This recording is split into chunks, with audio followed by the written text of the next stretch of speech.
Hi, family. This is day 57 of our Reading Through the Bible Together in a Year series. Today we're in the book of Deuteronomy, or Davarim, and we are reading chapters 23 through 26, which ends this middle section of laws. We have a section before chapter 12 and the rest of Deuteronomy after 26 that are different, and it's more about Moses and his speeches and blessings and cursings and things, but it's 12 through 26 that is actually the giving of laws. And so we're ending that today. So let's see how it goes. No man whose private parts have been wounded or cut off may come into the meeting of Yahweh's people.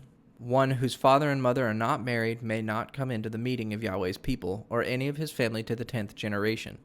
No Ammonite or Moabite or any of their people to the 10th generation may come into the meeting of Yahweh's people, because they gave you no bread or water on your way when you came out of Egypt. And they got Bil'am the son of Peor from Petor in Aram Naharaim to put curses on you. But Yahweh your God would not give ear to Bil'am, but let the curse be changed into a blessing to you, because of his love for you. Do nothing for their peace or well-being forever. But have no hate for an Edomite, because he is your brother, or for an Egyptian, for you are living in his land. Their children in the 3rd generation may come into the meeting of Yahweh's people. When you go out to war and put your tents in position, keep from every evil thing.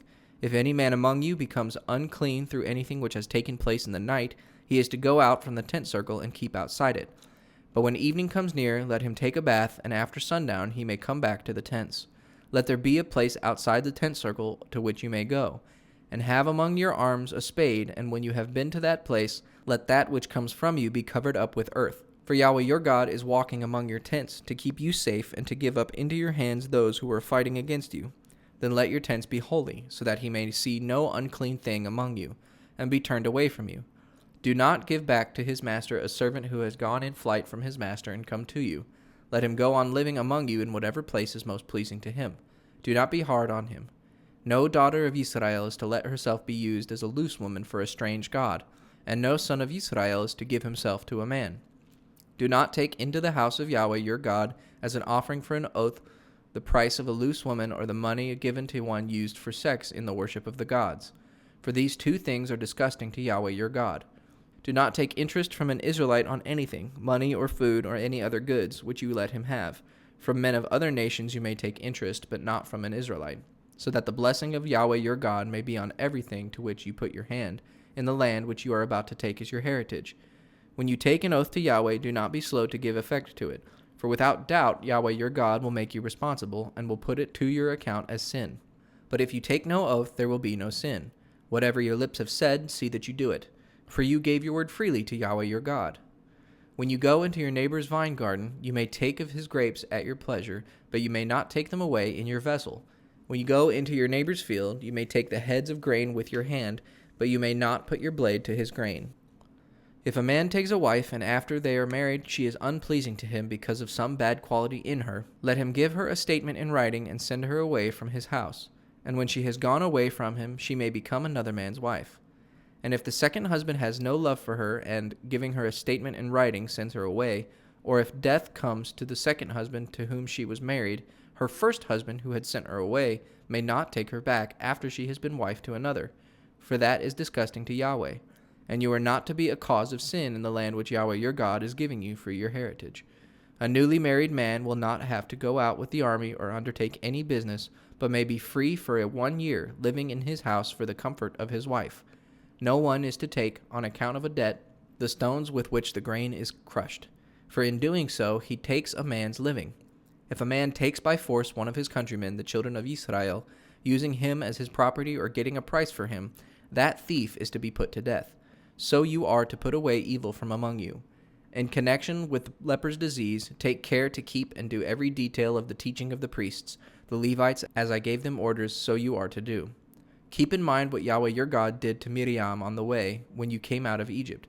If you let your brother have the use of anything which is yours, do not go into his house and take anything of his as a sign of his debt, but keep outside until he comes out and gives it to you. If he is a poor man, do not keep his property all night, but be certain to give it back to him when the sun goes down, so that he may have his clothing for sleeping in, and will give you his blessing. And this will be put to your account as righteousness before Yahweh your God. Do not be hard on a servant who is poor and in need if he is one of your countrymen or a man from another nation living with you in your land. Give him his payment day by day, not keeping it back overnight, for he is poor and his living is dependent on it. And if his cry against you comes to the ears of Yahweh, it will be judged as sin in you. Fathers are not to be put to death for their children, or children for their fathers. Every man is to be put to death for the sin which he himself has done. Be upright in judging the cause of the man from a strange country and of him who has no father. Do not take a widow's clothing on account of a debt. But keep in mind that you are a servant in the land of Egypt, and Yahweh your God made you free. For this is why I give you orders to do this. When you get in the grain from your field, if some of the grain has been dropped by chance in the field, do not go back and get it, but let it be for the man from a strange land, the child without a father, and the widow, so that the blessing of Yahweh your God may be on all the work of your hands. When you are shaking the fruit from your olive trees, do not go over the branches a second time. Let some be for the man from a strange land, the child without a father, and the widow. When you are pulling the grapes from your vines, do not take up those which have been dropped. Let them be for the man from a strange land, the child without a father, and the widow. Keep in mind that you were a servant in the land of Egypt, for this is why I give you orders to do this. If there is an argument between men and they go to law with one another, let the judges give their decision for the upright and against the wrongdoer. And if the wrongdoer is to undergo punishment by whipping, the judge will give orders for him to go down on his face and be whipped before him, the number of blows being in relation to his crime. He may be given 40 blows, not more, for if more are given, your brother may be shamed before you. Do not keep the ox from taking the grain when he is crushing it. If brothers are living together and one of them at his death has no son, the wife of the dead man is not to be married outside the family to another man. Let her husband's brother go into her and make her his wife, doing as it is right for a brother-in-law to do. Then the first male child she has will take the rights of the brother who is dead, so that his name may not come to an end in Israel.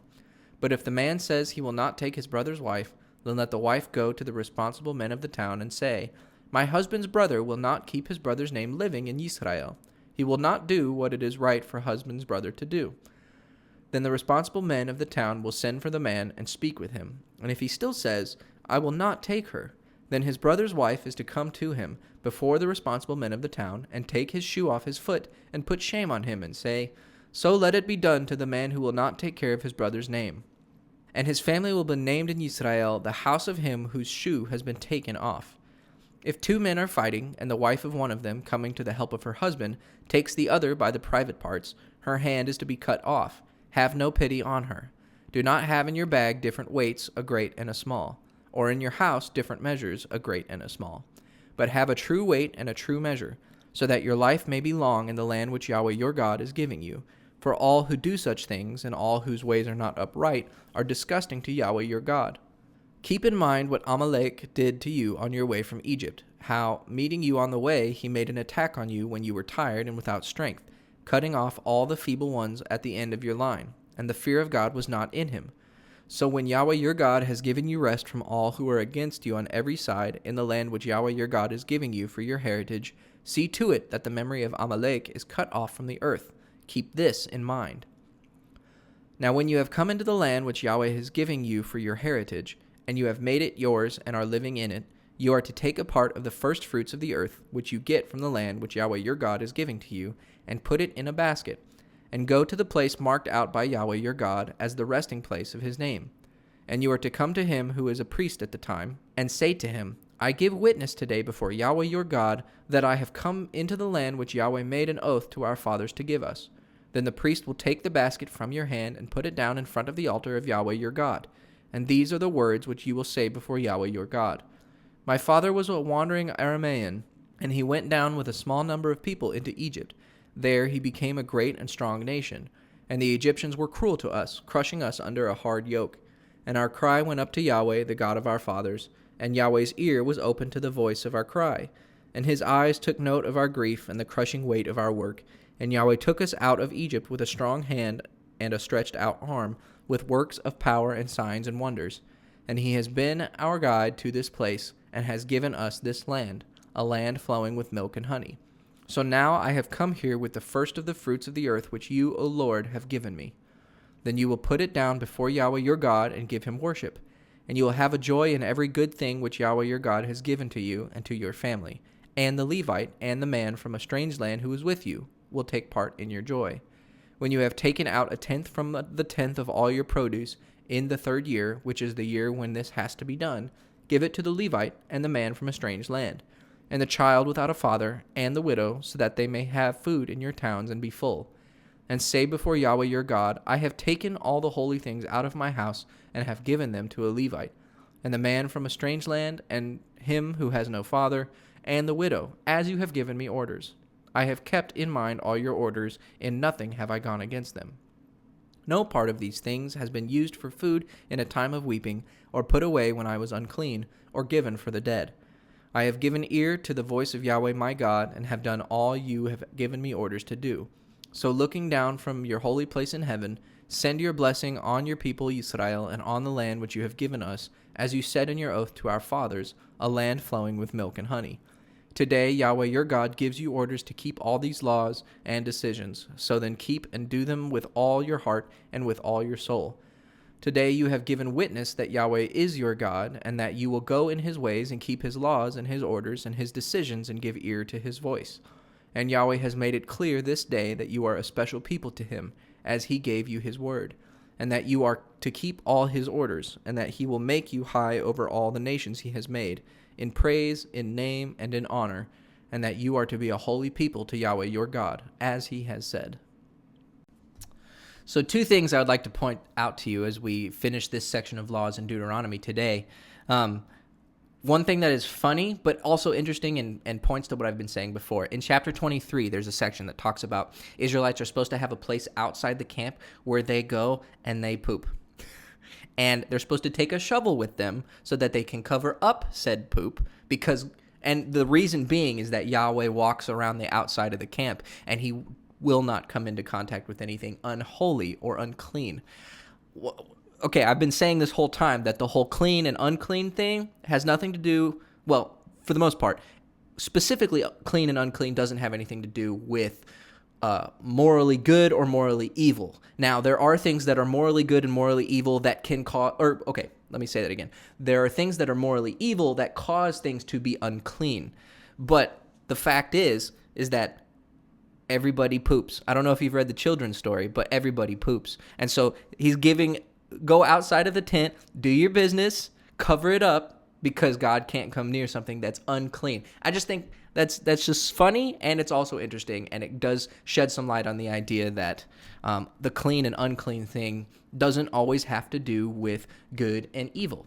And so I think that's important, especially when we take it to Jesus' time, when the Pharisees were considering the Gentiles unclean and treating it as some sort of impure, evil thing, which was Jesus like, no, don't do that. Bad Pharisees. Sorry, I mean, Pharisees were good too. We have a thing about considering the Pharisees to being the bad guys of the story, when in fact there were some Pharisees that were the bad guys in the story, and some Pharisees that saved Jesus' life because they actually cared about what Jesus had to say. That was a slight tangent that I went on. You can ask me about that at some point later. The other thing I want to bring your attention to is how this section of the law ends, right? 12 through 26, the middle part of Deuteronomy is all the reiteration of the laws from previous books. And in chapter 26, it's all about what you as an Israelite are supposed to do when you bring your first fruits to God. What you do is you bring the first fruits and you give this long speech, and it's listed out. And the speech is all about remembering where you came from, remembering who your ancestor was, right? My ancestor, the Aramean, that's Abraham. Remembering all of that, recounting Egypt, recounting what was bad about being in Egypt and how God brought you out of Egypt and brought you into this land flowing with milk and honey that you swore to our fathers. I mean, this section of law ends with, here's what you're supposed to do. You're supposed to bring your first fruits to God, and you deliver this speech that helps you remember that you should be grateful. It's all about gratitude. God has done all this for you. God has brought you to this point. He's brought you out of a nothing slave-like position, and he's brought you to be his royal priesthood among the nations, this holy people, this light among the nations, and a treasured possession. You're supposed to remember what God has done for you, and that is supposed to inform why you're supposed to go on and keep the law and why you're supposed to do good things. There's a mix-up sometimes in Christian culture where we think that we do good things and then God saves us. But that's just not it. God saves us, and so we do good things. And it's all the way back to Israel, right? God made a covenant with Abraham, but Abraham didn't necessarily do anything about the covenant. And then Israel, they're in Egypt, and God doesn't say, well, obey my laws so that I can save you. The only thing is he says, commit to me, right?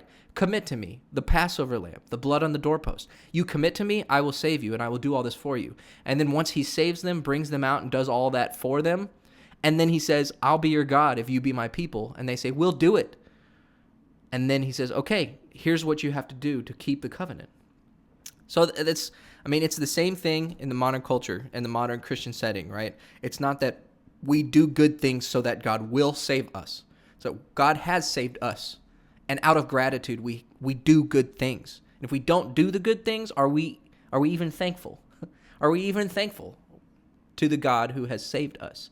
So that's deep and that's big, and you may have some disagreements with me, call me, let's talk about it, that's fine. But that's an important thing. If you're not living your life for Christ out of gratitude, then why are you living a life for Christ? Are you living a life for Christ out of fear of torment? Are you living it out of the exciting reward once you die? Or maybe you think there's some prosperity gospel going on and you get some monetary gains. That's not the case. Jesus said, they will hate you, they will persecute you, and rejoice for that. And it's because they hated Jesus and they persecuted Jesus. So think for yourself, are you grateful? Where's your gratitude and how do you show it? I hope you have a wonderful day.